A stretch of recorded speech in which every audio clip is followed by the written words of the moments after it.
Did you know that already this summer, more than 770 New Mexicans have rushed to emergency rooms for heat-related illnesses? That's more than all of last year combined. So in just the first week of August, Albuquerque and Farmington broke 6 high temperature records. Day after day, temperatures stayed above 100 degrees.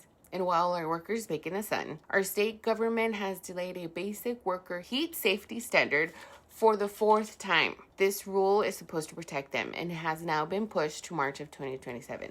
So about this rule, what does it actually do? Nothing too crazy, just basic common sense protections for any worker that's working in the extreme heat, which includes having clean drinking water always available, a shade, a cool recovery area where they can cool down, breaks so they can take a break from the sun, and just acclimation protocols so new workers aren't thrown into the deep end. And then that's it. So just water, rest, and shade. That's the same thing our mothers would tell us when we would go play outside as kids. Now here's the problem. The heat isn't waiting. 2025 was the hottest year on record in Albuquerque. New Mexico has seen above average temperatures for the past decade, and a historic heat dome is sitting on top of the Southwest right now. Federal heat safety standards have stalled, and New Mexico has to lead. But workers can't wait.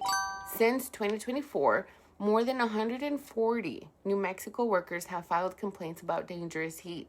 Convenience store workers locked in 98-degree stores with no air conditioning for weeks. Waste workers denied water and threatened if they spoke up. And more than 80 high school students working in summer jobs with no drinking water at all. These aren't statistics. These are our neighbors. These are our kids. These are our families. And when the system fails them, our communities have to step in. Like the volunteers in Roswell, they have opened a cooling center serving nearly 2,000 people and 300 of their pets. But we shouldn't have to rely on volunteers in church basements to keep our workers alive. The rule was introduced in March of 2025, and it has been delayed 4 times since. Heat strokes, exhaustion, cramps, and even death. These are the documented risks of working in extreme heat without protections. So the next governor and the Environmental Improvement Board have a choice. Protect the 247,000 workers who build our roads, harvest our foods, teach our kids, and keep the state running, or let them down again. In New Mexico, we believe fairness and responsibility, and every worker deserves to come home safe to their families.